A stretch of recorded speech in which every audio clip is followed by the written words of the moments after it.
The grace that the Lord has shown to me was more than abundant, family. He can use you just like he's using me to do his work for the kingdom.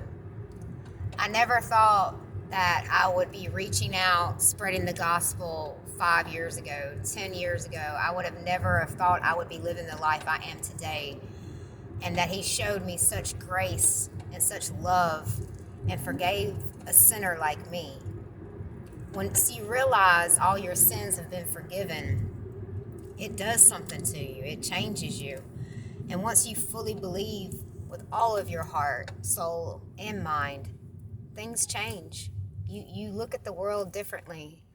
But don't never think that you're any less of a person or that the Lord can't use you.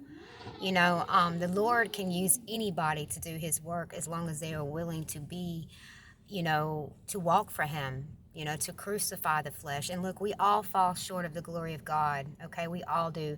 It says in the word that not one of us are good, not even one. So don't let someone discourage you from your walk. Don't let someone discourage you for standing up for the truth of God in a world that basically most of the world hates God. They don't want to hear nothing about God.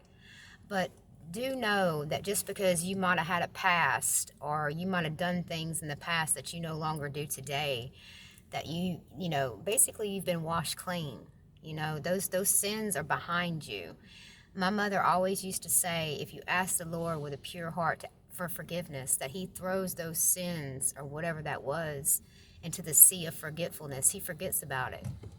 So please be encouraged today. Don't let anyone stop you from living for Christ, for spreading the gospel, and for loving people.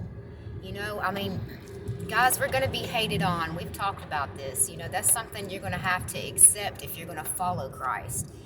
If you don't want to be hated on or hated by the world, then you're not ready to follow Christ. You're going to be up against the world, more or less. But remember, it says if you're a friend of the world, you're an enemy to God.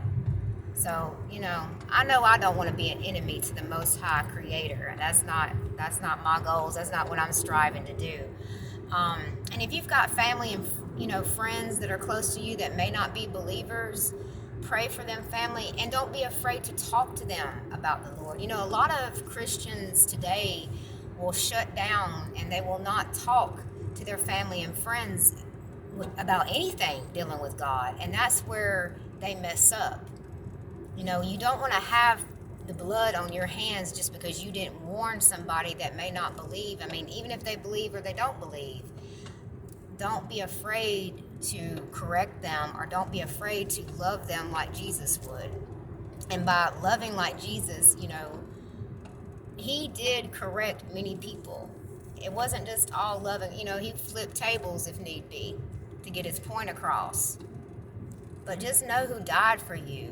Know that sacrifice saved you and me from all the terrible things that we've done in our lives. And all of us have a story. We all have a story. So, nobody can act like they're superior over the other. God doesn't show no partiality, family.